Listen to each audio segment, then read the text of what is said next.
Hey, everyone. Thanks for joining us. We were remiss last week and we didn't post, but this is the DMZ America Podcast for Tuesday, March 27th, 2025.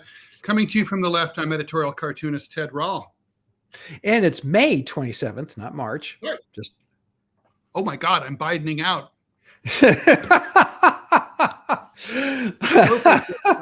That's Scott Stantis coming to you from the right over there. Hey, everybody. So we are here to talk. This is the We Told You So edition of the DMZ America Podcast. Maybe not the first, maybe not the last. Certainly not the last. Jake Tapper's book, Original Sin, about the Biden cover-up of his physical and particularly his mental decline over the years, is out. I've read the entire thing.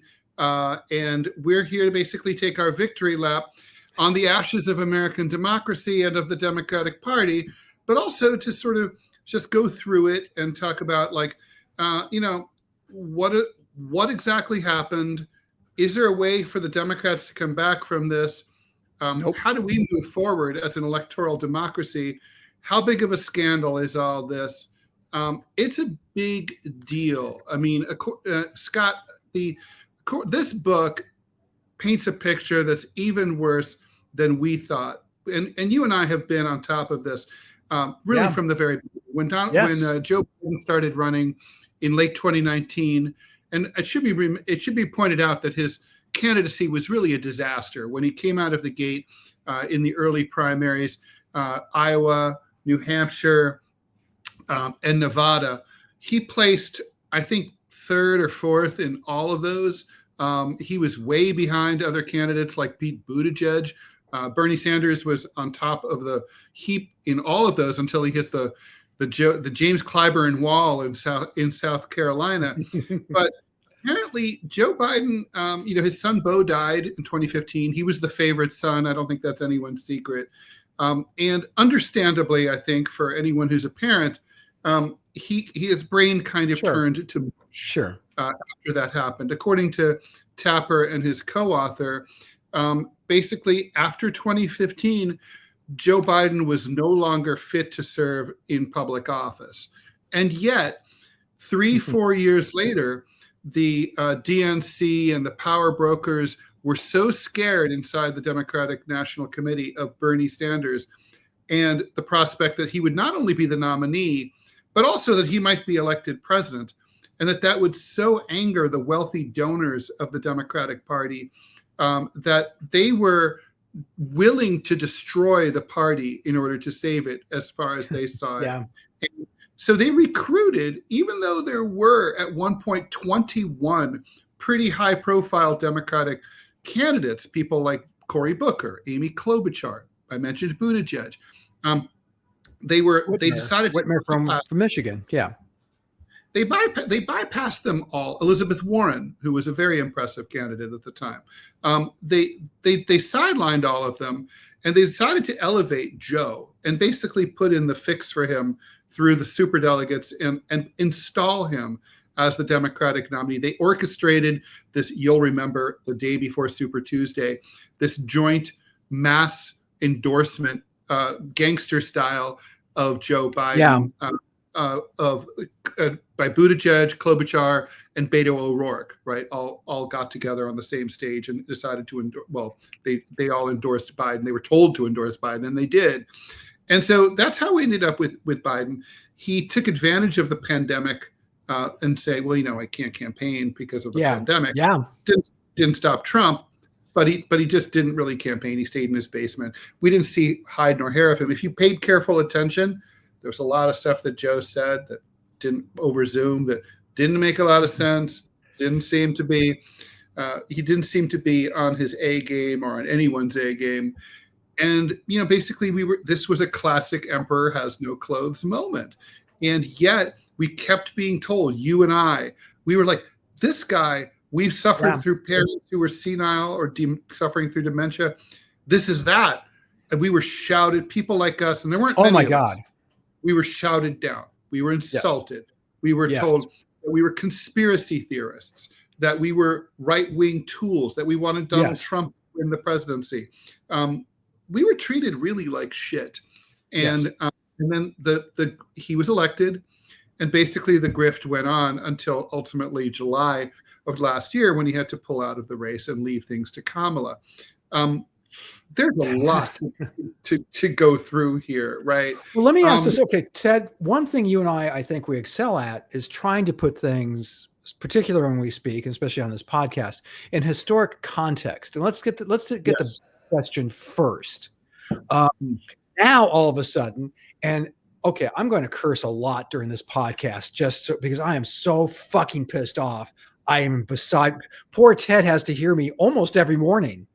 I just came back from a retreat, a silence retreat, which was really kind of a retreat for Ted too, because every morning I'd call Ted up and says, "Can you fucking believe these revelations?" And they shouted us down at every turn, motherfuckers.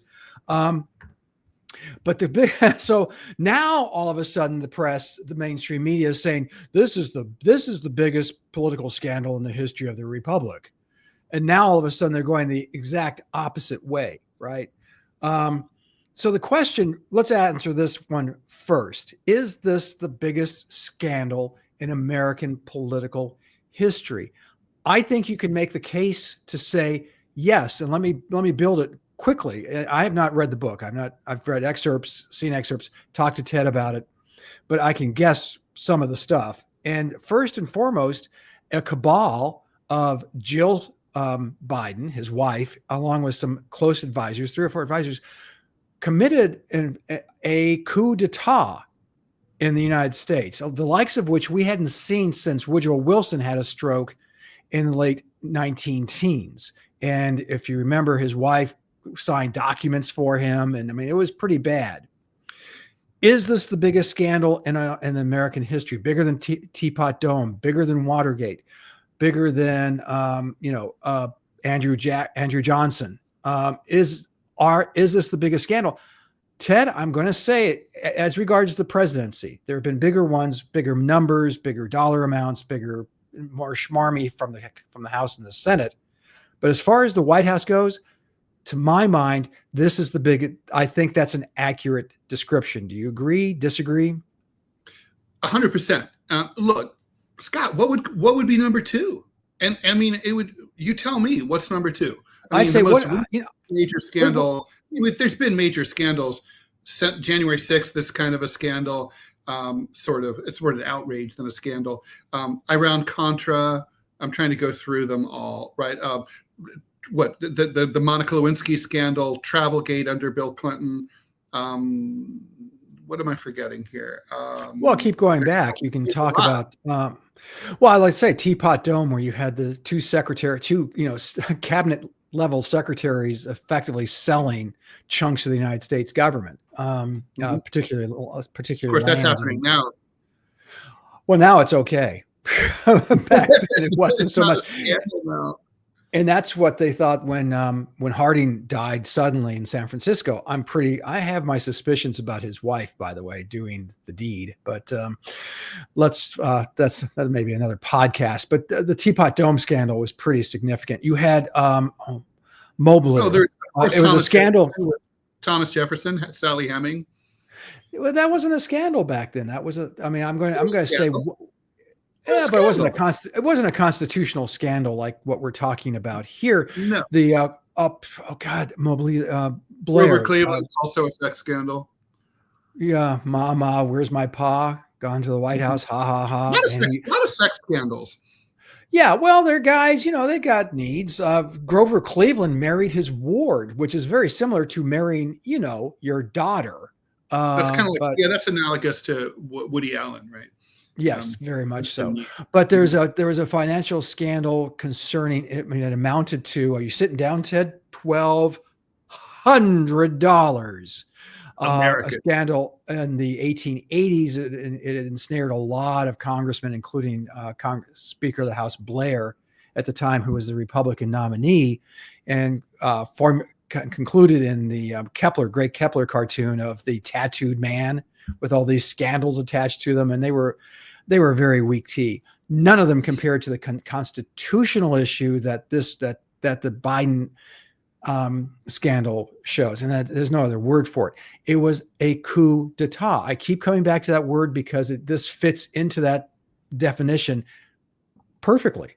It was the leader, the titular leader, shoved out of the way in favor of a shadow government, none of whom we elected.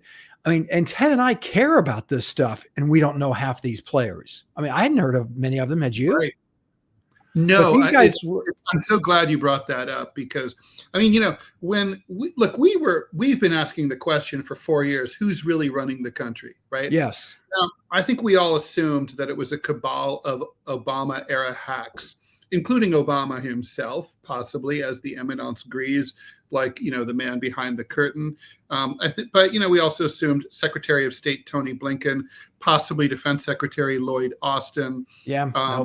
Some people like that on Speaker Pelosi, also Majority Leader Schumer, then turned minority leader. Turns out they were all on the outside looking in as well. They really didn't have much to say about any of this. Turns out that Jill Biden really was like Lady Macbeth. She really was. She became very ambitious, and she started pulling the strings. And she and her chief of staff, I mean, and like a deputy campaign advisor from 2020. Campaign advisors they're not government people, right? That's a different skill set. It's one skill set to elect it. It's another one to run things. But basically it was like 5 people, including the first lady, and they kept him aside. They appear in some cases perhaps to have even signed his signature to legislations. They issued executive orders. They set U.S. government policy. We're not really sure who decided to support Ukraine against Russia in the proxy war. That may or may not have been the president himself. It's like we're not really sure who really decided to double down on supporting Israel, even though Biden had a long history of supporting Israel. But going that deep in terms of supporting Israel in their war in Gaza, I mean, we really seriously don't know. I mean, so Scott, there's early on in 2021, relatively early on, not early on for you and me, because we saw it coming before 2021. You can look back on our old shows and we're talking about it. There are receipts, as they say. Yes, there is a paper trail. But if you go back to 2021, Nancy Pelosi recounts a story of, that was the only year that the Biden administration ever passed significant legislation, the infrastructure bill, but the Build Back Better bill.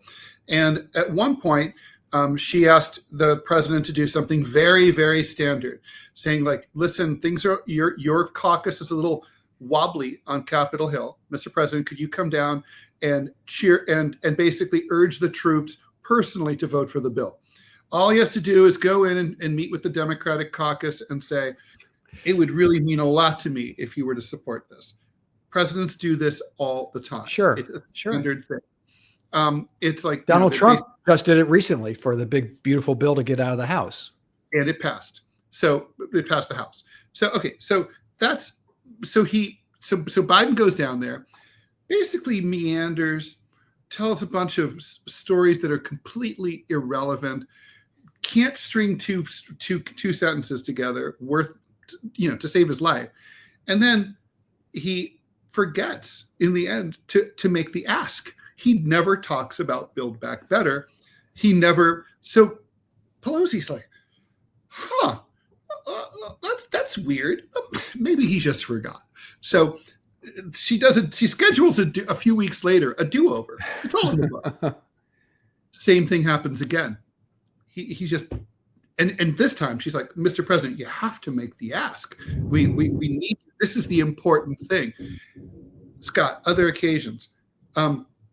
He's on a call. This is happening like as things are falling apart, like after the disastrous debate in June of 2024 against Trump. And he's trying to rally over Zoom. He's trying to rally his Democratic caucus. And at some point, someone in one of his allies on Capitol Hill texts one of Biden's staffers and says, it tells him he's sounding too downbeat and pessimistic. Tell him to be more upbeat and optimistic. And so someone slides Biden a card that says that. Biden thinks it's something he's supposed to read and reads it to the and we know that he's on a number of occasions, for example, on the teleprompter, he's read things like next page, wait for applause, and other prompts like that. Yeah. Okay, so the thing is, you and I have a lot of colleagues who have given us a hard time about our I wouldn't even say it's our stance, our assessment of Biden, right? It's not really a stance. The thing is, they kind of poo-pooed this, but communication, and Tapper's good about talking about this, is a very important part of being president of the United States. Oh, absolutely. Arguably, it's the most important part. Because even if you don't have any original ideas and you're not particularly intelligent, and other people are coming up with the ideas, someone has to communicate those ideas to the American people, and that person is you. And if you can't do that, you can't be president. You can't do the job. Ronald Reagan was the great communicator. It's like JFK was no doubt a great communicator. Bill Clinton could be a great communicator. If you're not a great communicator, you can't do this job. Yeah, and not just a communicator, but just have a grasp of what the hell is going on. And you and I, from the beginning, said, this guy, there's something wrong. Firstly, let's rewind. Let's take the Wayback Machine back to 2021. You had a guy who had just come off a campaign where he literally did maybe one event a day. Now, yes, you had COVID. They had COVID as cover. So he had the basement campaign. That's what they started calling it. But the fact is, he was not doing anything other than those events. You and I are conversant enough with nor as president, by the way. According to the Tapper book, you know how we've made fun of Trump having what do they call that? Like presidential time? Yeah. Biden had a lot more of that. So he would have POTUS time, relaxation time. Basically, he was, first of all, only president from 10 o'clock in the morning to 4 o'clock in the afternoon, period. But even during that time, he was rarely actually available. One of the reasons he was so bad at the debate is he never once attended a debate prep session. Isn't that amazing? He slept through them all. Amazing. That's amazing. Yeah. I mean, the he's stakes are awfully. He's like a college kid smoking too much weed who just sleeps through the exam. It was mind-boggling. I'm not shocked by any of these revelations, by the way. I know you're not, Ted. I mean, it's gratifying isn't the right word, but it is affirming that, because we saw what we saw and we heard what we heard. And when our friend feeding us the bullshit line, oh, he has a stutter. Well, that's not a stutter. Being a total and complete imbecile. There was no stutter. In fact, Biden was angry when people said that it was a stutter. He's like, I got rid of my stutter years ago when I was a kid. That's not a stutter. A stutter means you stutter. It's like saying he has a limp, but he's talking. What is that? What? You don't have a limp when you talk. What the hell are you talking about? Not just that, but I mean, I remember following the days, the hours and the days following the debate, talking to some of our cartoonist friends who continued the bullshit line that somehow this guy was A-okay. This was just an anomaly. And that, it wasn't that bad of a performance. I mean, they were just continually doing these apologies and being apologists. It was that bad of a fucking performance. It was a disaster. You could not have scripted. Ted, seriously, you and I are writers. If we had written a screenplay where this happened, our agents would have said, this could never happen. This is way over the top. This is stupid. True. Yeah. Guess what, kids? So Is this the biggest scandal in our history? I think it is. I think that it's certainly close. I mean, let's enumerate it, right? I mean, they literally. Okay, so here's the hilarious part. I'm going to do. You can't steal this. I'm doing a cartoon about it this week. But basically, just think about like how, and rightly so, how outraged Democrats have been about January 6th, 2021, and rightfully so. I think some right-wing Republicans, it basically attempted a half-assed coup d'etat to keep Donald Trump in office. Okay, that's pretty bad. And they broke a bunch of windows and broke some shit, and I guess desecrated Nancy Pelosi's desk. Bad stuff. Oh, and a Capitol Hill police officer ended up dead the next day from a heart attack. That's bad. It's bad. Okay, but how does that come close to knowingly? Because you're so afraid that people might get $15 an hour minimum wage and might have Medicare for all, that you install a complete retard, complete brain dead, senile mofo who was never that smart in the first place. You run him for office. You lie to everyone. You chop off everyone's head who says that, points out that there might be an issue here. You install him as Democratic nominee. Then you get him elected. False pretenses, right? In a democracy, you told the American people this guy is one thing, but actually he's not. You lie and you say, oh, it's only for one term. He's a bridge to the future. Then you keep up the ruse for 4 long years. Okay. And then you're like, oh, let's roll the dice and go for another. And while we're at it, you so don't take this seriously that you don't even bother to appoint a vice president who can easily step into office and be someone that they all trust. You know how we know Kamala Harris couldn't do the job? They didn't think she could do the job. Yeah. All the people inside the DNC, Biden's people, they didn't think she could. Well, the number one responsibility of the VP is to be able to step in and do the job. 40% of all vice presidents become president eventually, one way or the other. How come, they didn't take this seriously? He was the oldest guy ever elected president. And, what was he? Senile and demented. So he was going to drop dead any second. I mean, they didn't take that seriously, and they were going to go for it again. I can't think of anything that Teapot Dome doesn't come close to that. Watergate is a joke compared to that. Yeah. Watergate did not, it would have impugned democracy in that, I guess if McGovern had amazing strategies in those briefing books that the burglars were trying to get at, and Nixon had gotten that amazing info, and that might have, but they didn't get it because they were all caught.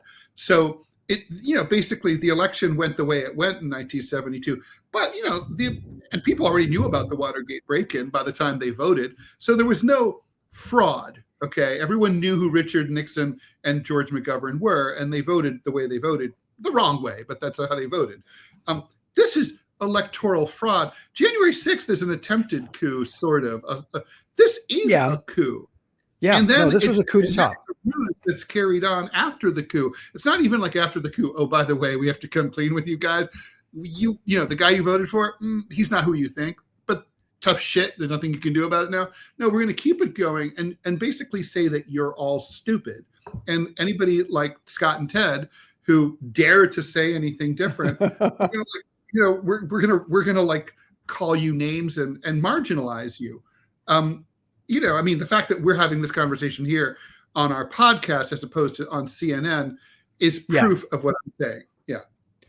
Hey, let me ask you a question. I have to step away for a second. I'll be right back. But I wanted to ask Ted to enumerate on this and do a dive into why I still don't get this. Why did they run for re-election? He said he wasn't going to. They didn't have to. Is there an element of, I guess, a Trumpian element of oh my God, Hunter Biden is being, he's being accosted by law enforcement for, oh my God, breaking the law. Geez, don't they know who we are? Was that what motivated them? Or, why did they keep doing that? Why did they run for re-election? And I'll be right back. Okay, right. No, that's a great question. So I'll answer that question while Scott's off doing whatever he's doing. So basically, during that period in 2022, early 2023, when that decision was being made, you have to remember the state of the midterm elections. The Democrats were expecting to have significant losses from the big red wave in the 2022 November midterms, and that didn't materialize. In fact, it's not like Democrats exactly romped, but they picked up a few seats, and they didn't lose by nearly as much as they thought they would. So Democrats came out of that with a big sigh of relief. And then Joe Biden argued to his little cadre of people, the Politburo, as they called them, the 5 or so people, including the First Lady, who were actually running the country, and said, look, that's because of me. People like me. I should run for re-election. The 2022 midterms were a referendum on me. And therefore, I won that referendum, and I deserve to win. And what the Tapper book makes clear is that even though the president was extremely physically and mentally diminished by this point, and ought not to have been serving, ought to have been removed by the 25th Amendment, Kamala Harris should have triggered that nevertheless, he was still the president. He was still the boss.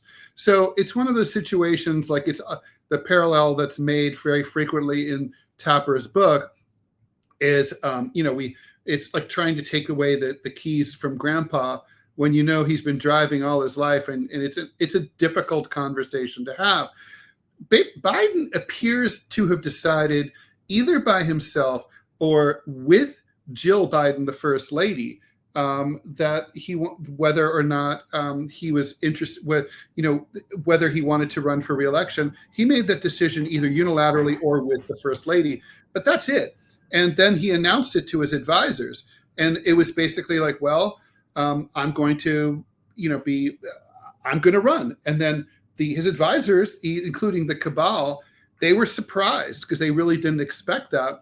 But then ultimately, he was the boss. And then part of them, they all went along with it because it meant that they would keep their positions, they would keep their prerogatives.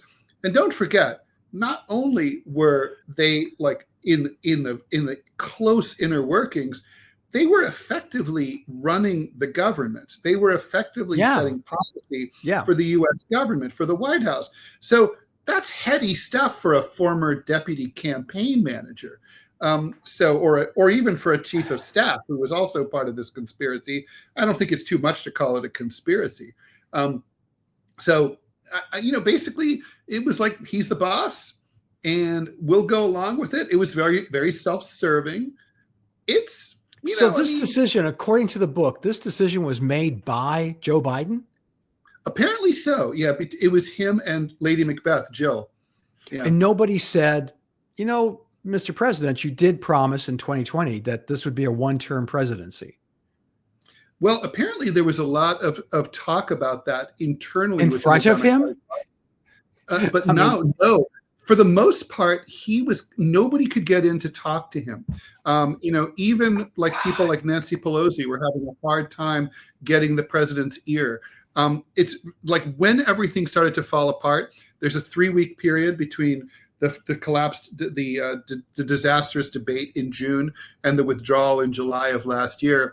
During that period, for example, and it's very telling, they called around all of the Democratic House members, and they said, Joe, what they're saying about Joe isn't right, that he's not senile. Can you please tell them, call a press conference and attest, give a recommendation, give him a 5.0 rating on Yelp, and say, actually, I know better. One by one, every member of all the House Democrats said, I'm afraid I can't do that. I haven't seen the president in years. Nobody will let me talk to him or see him. Wow. So basically, now I want to be really clear here. Only 2 members of the cabinet laid eyes on Joe Biden in 2 years. The last amazing. 2 years. There were no cabinet meetings. There were cabinet meetings. They were very infrequent, and they were run by the First Lady and her staff. Wait, what? Yeah. Yeah. Jill was basically running the cabinet meetings, according to the book. And so for example, Secretary Buttigieg, Secretary of Transportation, he didn't get to meet with Joe Biden in like a year and a half, 2 years at all about anything ever. And there were people who were like, and even at the end, they didn't, even very powerful people, they are being told you can't meet with the president.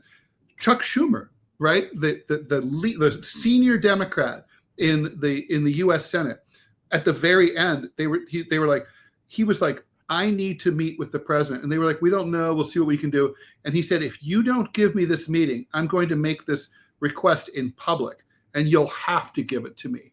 And they were like, okay. And then they made him drive from New York, where he was at the time, down to Rehoboth, Delaware, to meet with him at his house, where he was shocked at what he saw. Everybody the word shocked is like, just keeps coming up over and over.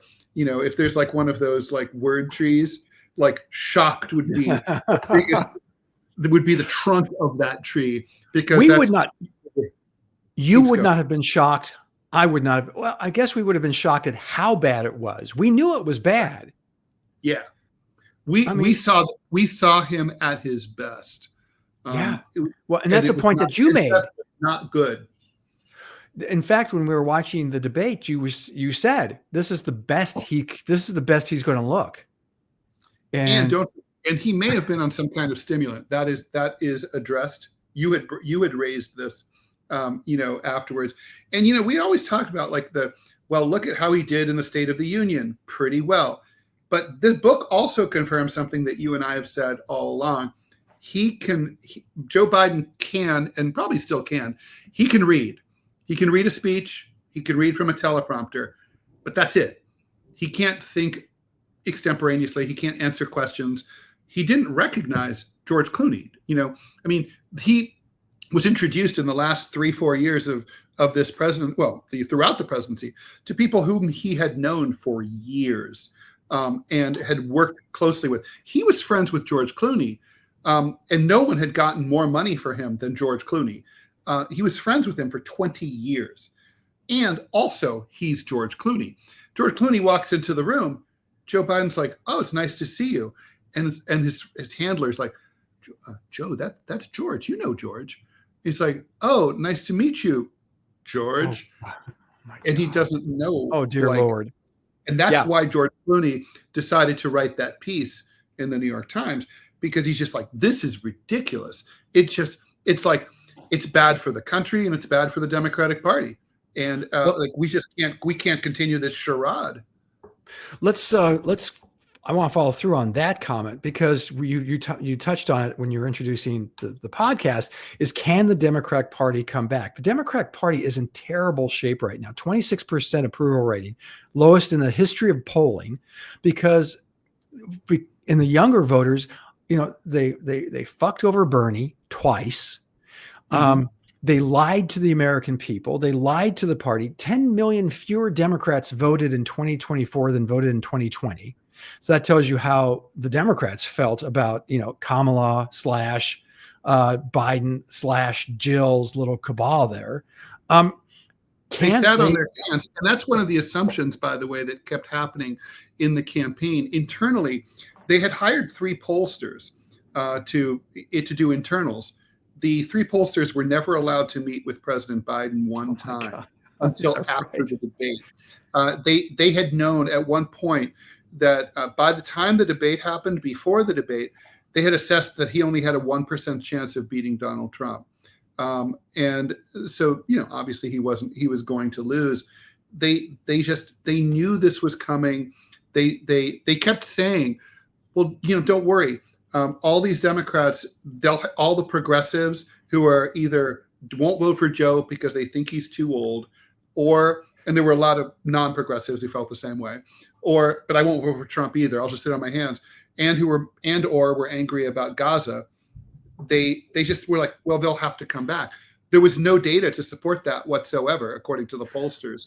The pollsters said, we don't see that at all. We don't think that's going to happen. You guys are making that shit up. And that's what they kept telling. And then you remember Joe kept saying, my polls show that I'm doing really well. I'm going to Yeah. win. They kept lying to him about his polls. Oh, they literally like out and out, flat out lied. The cabal kept lying. Mm-hmm. So let's take this opportunity to plug your new book, What's Left. And it kind of sets out a roadmap for the Democratic Party going forward, a progressive roadmap. Well, for the left, not for the Democratic Party. Okay. Well, that's how it expresses itself politically in this country. So I just had this discussion with someone else. So don't conflate the conservatives with the Republican Party. I go, yeah, you can, because there is no conservative party. But anyway, that's a different discussion for a different. Yeah, regardless. But your book, okay, so your book lays out this roadmap.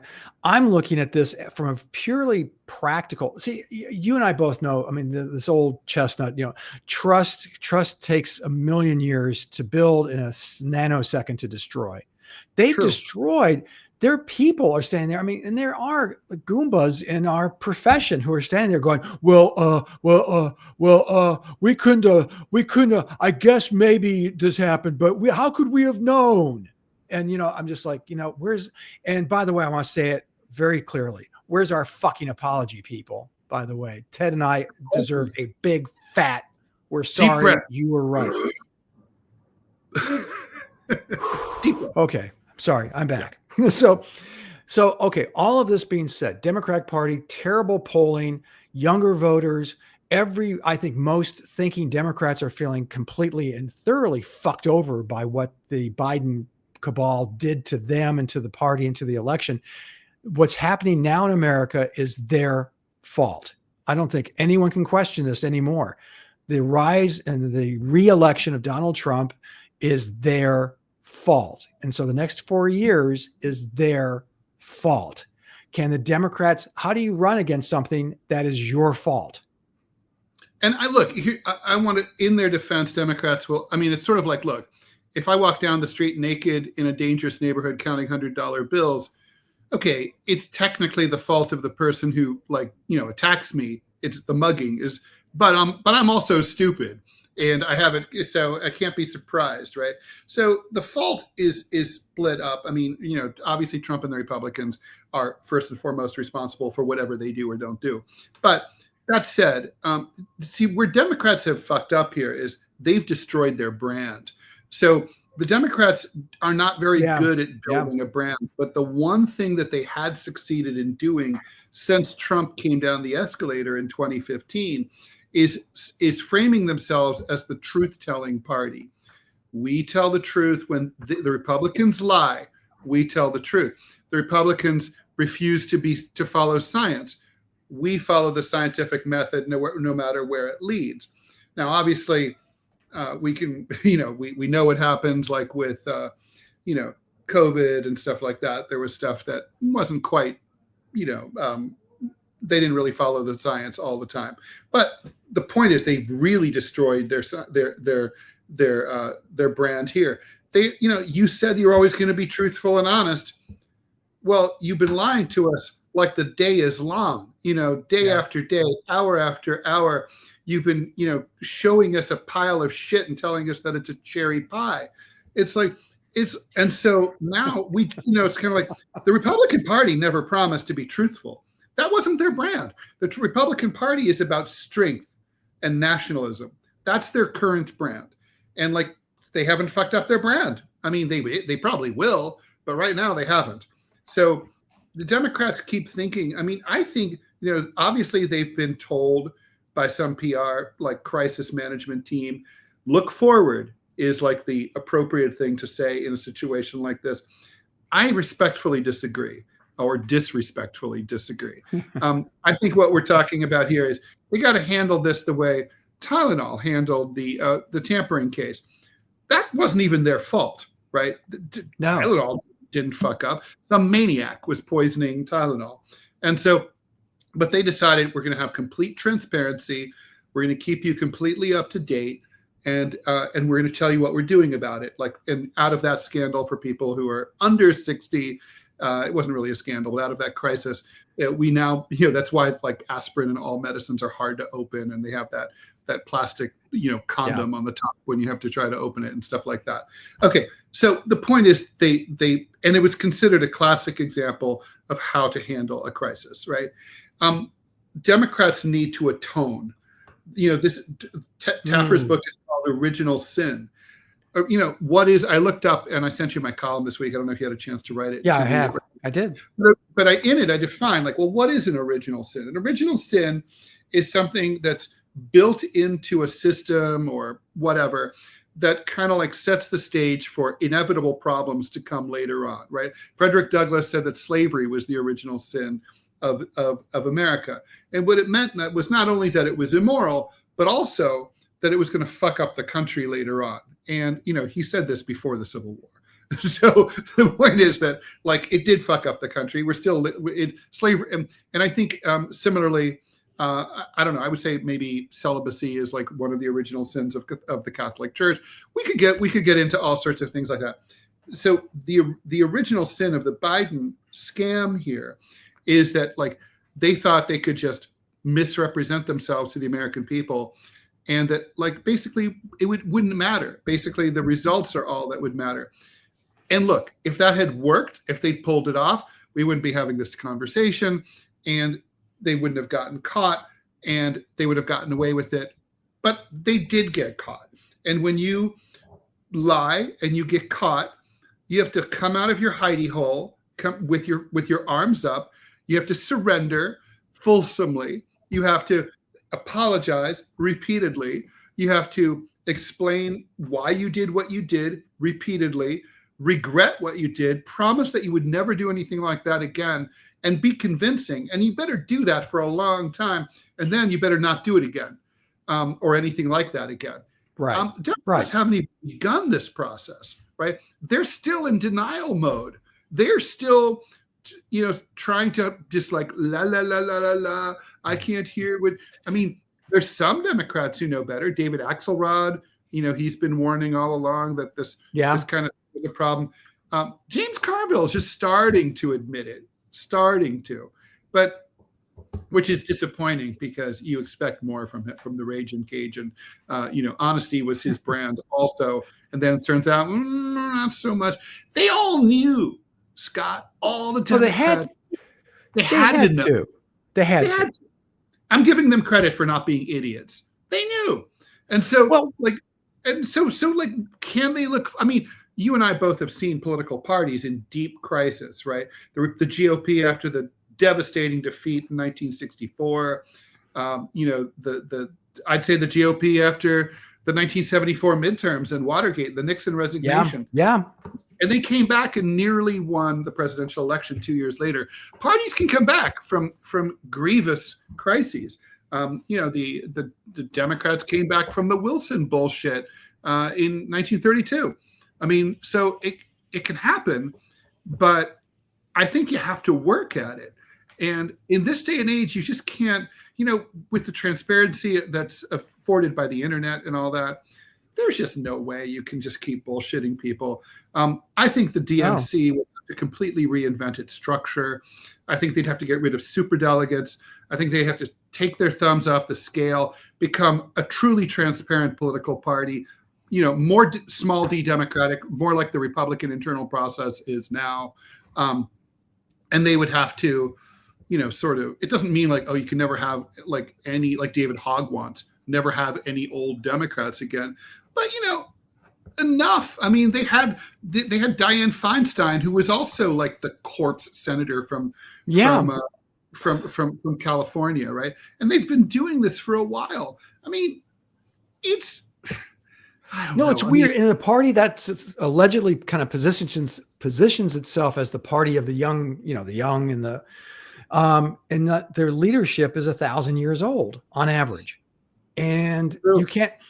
Did you not? I'm not sure if you saw the polls out of New York, seeing as you live there, you probably did. But AOC is polling over 27 points over Schumer right now in the head-to-head for the Democratic nominee for U.S. Senate there in New York State. I thought that was fascinating. Well, we're in the early stages of that campaign. I'm not sure she can play. New York State is a bifurcated state, as you well know, Scott. It's there's New York City, which is about half the population New York City and its suburbs are about half the city population of the state. But then the rest of it is New York-tucky, right? It's like it's very Republican and conservative. So once you get up to Schenectady, Rochester, Buffalo, and all that, it's a whole different state. I don't know how AOC can play up there. That's Trump country. When you drive around, you'll see Trump flags all over the place. It's like, so can you win without those people? Yes, but you have to carry New York and its suburbs overwhelmingly. You can't get them by 50%. You need 70. I don't know. I mean, she's definitely not an idiot, and she's an impressive campaigner. But I think my gut feeling is that she's too young and too visibly wet behind the ears to be a U.S. senator from New York. That's always been a job that has gone to impressive people. Yeah, but Schumer, I'm sorry, is Schumer definitely running for re-election? If he does, I don't know, because he's so old. Yeah, I know. Well, that's the whole Democratic leadership is a bazillion years old. Well, even look, send it to Nancy Pelosi, and this is in the book too. She stepped aside when she was like 82, as she's still in Congress, but she's not. She stepped aside from being speaker. She's like Speaker Emeritus or whatever. Yeah. But she said that like after she did that, and she wanted to tell Joe that she got so many thank yous from inside the party. Thank you so much for your service, but you did the right thing. We really appreciate you doing that.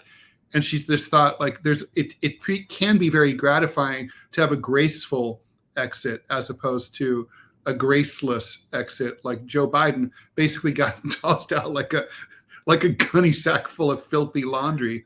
I mean, they are old. I mean, I don't know. Schumer thing could go either way. I don't know what he'll decide to do, but I don't know if AOC is the lady. She might be. I'm not sure. I think I know this is weird coming from someone who's of the right, but she's always impressed me. And I know that not her policies, but her persona, the fact that as soon as she was elected, she became a lightning rod for Fox News to attack. And I've always been to her benefit. But listen, could you handle that? I'm not sure I could take that. I've never been attacked by Fox News, Scott. No, I know. Well, so have I, but you in particular, but never like at the level or the volume that AOC has had to endure. And no, yes, there's a reward for the endurance, right? I mean, she gets some pretty nice swag at the end. At the end of it. I think she's an impressive person. I really do. I agree. So what happens next? So we really haven't touched on. So I think you're right. I think the Democratic Party has to go and be like apologetic. It has to be, every appearance has to be on their knees saying, listen, we screwed up. They do have some cover from what I'm understanding, right, Ted? That they can say, we didn't know, we didn't have access to him. We had inklings, we saw him, but we didn't know just how bad it was. More questions. We should have demanded answers. We shouldn't have just assumed that like the leadership knew what they were doing. This serves as a reminder that we need to question our own people even more vigorously than we question the Republicans. I mean, that would be where I would start with all that. But also, I got to say, most of the people behind this shit are still in power, and that's a problem. There needs to be a purge. I mean, the entire DNC, they've got to go. But every last one of them. But what you're talking about, getting rid of the superdelegates, doing all that, harkens back to what happened in 1972. And I know you don't mind this, but the Democratic Party certainly would. That was because there's so much furor over Hubert Humphrey getting the nomination in 1968, especially after Eugene McCarthy won most of the primaries after President Johnson dropped out. And then the DNC, the leadership, turns around and hands it to Hubert Humphrey, hands it to the vice president. Any of this sounding familiar, folks? So in 1972, they had dropped all the rules and all the governors to keep this from happening again, and the party ended up nominating George McGovern to catastrophic results. I don't know that they want that. Is there another God, my voice. Sorry about that, folks. Is there another Bernie out there? No. They are the Democratic Party has carefully expunged and excised its progressives. Literally, if you think about, a bunch of the progressives got primaried out from the House in recent years, and the DNC has been pretty not helpful at all to them. Interestingly, by the way, the progressives, kind of just as a side note, have some explaining to do too, because in the final analysis, they were the most supportive of Biden. They were grateful to him for giving them a bit of a seat at the table in 2021. And so they were like the last defenders of Biden before he was forced to withdraw. But no, there's not another Bernie Sanders. I mean, Bernie Sanders was a quantum singularity. The closest you can come to is Elizabeth Warren. She must be 74 now. And I think she's a little too old to run at this point, not really objectively, but in this climate, given what just happened with Biden. No one's going to look for anyone who's like within spitting distance of 80. And also her progressive bona fides within the progressive base of the Democratic Party have been questioned because she kind of kneecapped Bernie during the primaries.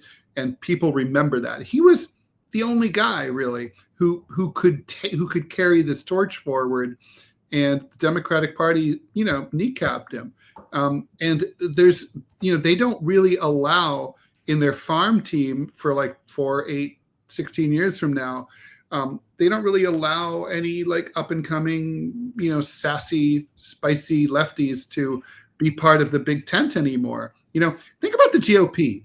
You've got like, Josh Hawley and, Lauren Boebert and, MTG, all these people who are, really to the right of mainstream Republicans. But they have seats, in the House, and they're allowed to participate. They're out there. And there's some pretty right-wing senators too. The Democrats don't have anyone like that far to their left within their own tent. They've kicked them out. They used to not do that, but they've done that ever since the Clintons came in. There's been no room really for a left within the Democratic Party, and the voters have even been told, "Fuck you." You got to vote for us, otherwise you're going to get Trump or some other Republican. I don't think they've learned this lesson. I think, when I was researching the column for this week, which I'm going to put out in a couple of days, or I guess tomorrow, it says, one of the articles I was reminded of, it came back up in my feed, was from late February of 2020. Democrats willing to deeply harm party in order to stop Bernie Sanders. That's a headline in the wow. Well, and they did, and the point is, I'm not really trying to lay it on too thick when I say I really think the DNC would rather lose election after election after election than let the left wing of the party take over and drive the car. Jesus. Well, we'll leave it at that. And I'm sorry. Thank you for calming me down, Ted. Yeah, I tried to. There was something else you wanted to talk about before we go, right? Yes. And now I love because an hour ago. What NPR?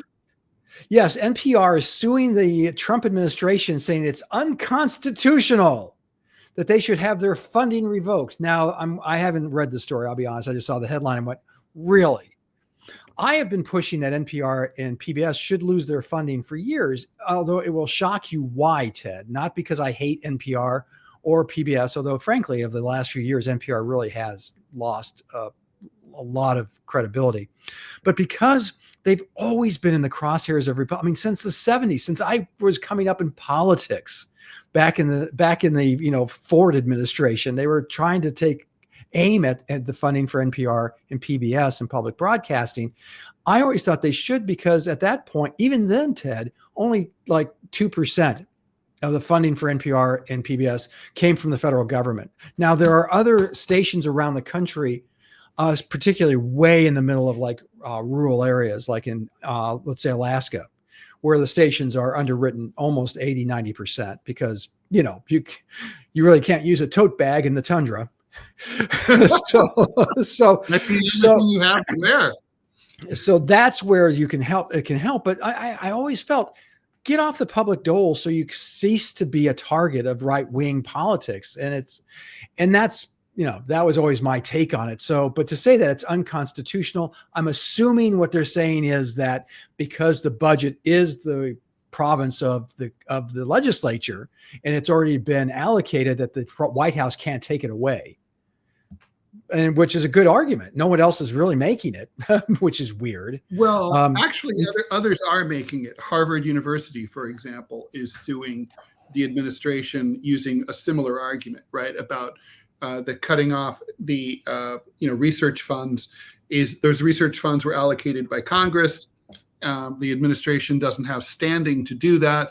They're only doing it in order to retaliate against Harvard exercising its First Amendment rights.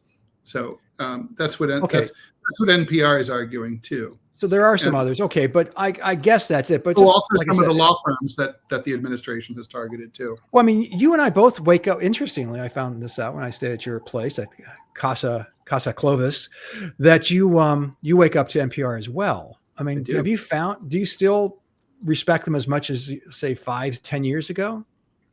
I have a love-hate relationship with NPR, the way, not maybe quite as much hate as I have for like the love-hate relationship I have with the New York Times. But I can't imagine why. No, I mean, it's like basically like, look, it's our BBC, right? So it's biased and fucked up in a number of ways. Look out when they start. I mean, they've been studiously quiet about the topic of this podcast up until now. They've hardly talked about the Tapper book at all. Even though it's obviously a major news story. I'd be curious to know if Brooke Gladstone's going to handle this on her show On the Media on NPR. I hope so. And also like when they start talking about stupid shit like, Russian interference in American elections, which doesn't happen, didn't happen, won't happen. It just drives me crazy. But, look, it's what we've got. It's kind of like when you're in the Soviet Union, you read Pravda, there's a lot of lies, but you have to learn to read between the lines. Yeah. Look, Scott, it's really funny. You and I are both very practical people. And so I can imagine you and I, if we were both on the board of NPR, we'd be making the same exact argument here. The argument you just made, which is, look, never mind whether it's right or not. When you're only getting 1 or 2% of your funding from the federal government, fuck, if it's a pain in the, if that 1 or 2%, if you were a business and you had like 1 or 2% of your revenue as a cartoonist, 1 or 2% of your annual revenue was a client who was a total pain in the ass, you might be like, you know what? I'll probably figure out how to run my business without them.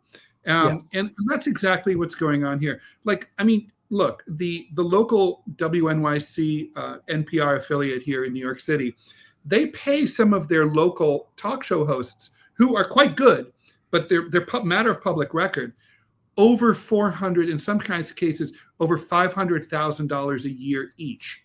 Now, I bet you could pay people like that less. And if they didn't like it, they could quit. And people like you and I would go and take that job and speak really slowly and talk about it in a very calm way. I bet we could do that. I don't know if we could for very long. Well, 1 or 2%, 1 or 2% of the, of your income isn't worth this. Like, tighten your belt, maybe extend the the fundraiser and the tote bag, grift an extra 6 hours each time you do it, and you'll get that money. So it just doesn't seem worth it to them. I mean, then you're independent and you can air whatever the fuck you want. You don't have to worry about these assholes. So I would feel, now I do think there's a place for federal funding of media. I don't have any problem with it, but it's just like, that's a different argument. But and if, I would make a strong argument if it was 50% of I'd be like, look, we don't want to lose NPR. We need it, all that. But that's just not what's going on. So that's a different conversation for a different time. like NPR should just be like, take their toys and go play in their own yard. Yes. Okay. Well, we're on the same page. Look at that. Look at us. Look at us. Look at us, Ted. We're solving problems, which we do. We kind of do. And that's also where we run contrary to many of our comrades, editorial cartooning comrades. You could not have this conversation with many of them. Some of them Pulitzer Prize winners. Oh, yeah. Especially Pulitzer Prize winners. Oh, yeah. You ask. Yeah. I mean, anyway, I've had some of the most jaw-dropping, gasp-worthy conversations I've ever had were with Pulitzer Prize-winning editorial cartoonists when I asked them, what would you do? What's the solution here? Well, I'll tell you if I get elected. That's the quote. It's like, wow. Okay. Yeah, no, I agree with you that if you're going to comment on politics, whether you're a cartoonist or a writer or something else, podcaster or whatever, you should actually be able to propose you should have a solution to most, if not all, of the things that you're talking about. Like you should be able to say, like, I should be able to say, like, well, what would you do about the Middle East? And that's hard, but you should have an answer for that. And if you don't, I don't really know why we're listening to you. Right. And so when it comes to budgeting, when it comes to what would you fund, let's go with NPR and PBS. Oh, you can't cut funding there. Really? Why not? Because it's bad doing. And I do think, I do think Trump is being a complete dick to target NPR and PBS. At the same time, he's trying to increase the bloated defense budget. Well, not just that. Voice of America. What's her name? The nut. God, you got to be more specific.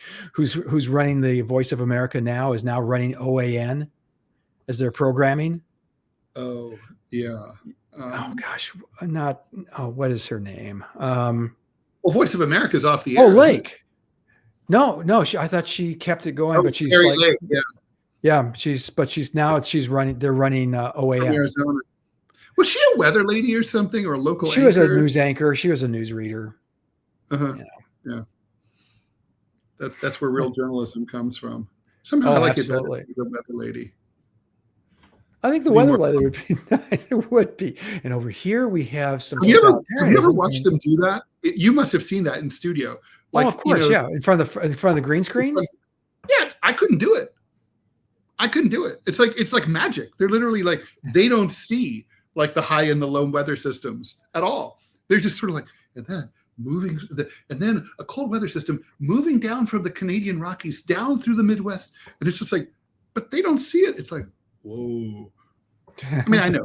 What they do now, they turn the monitor so that they can see what they're pointing at. So they can say, over here around Wisconsin. But have you seen the apparatus they're wearing is hilarious. If you're next time you're in studio, because they also have they've eviscerated the staffs at these television stations.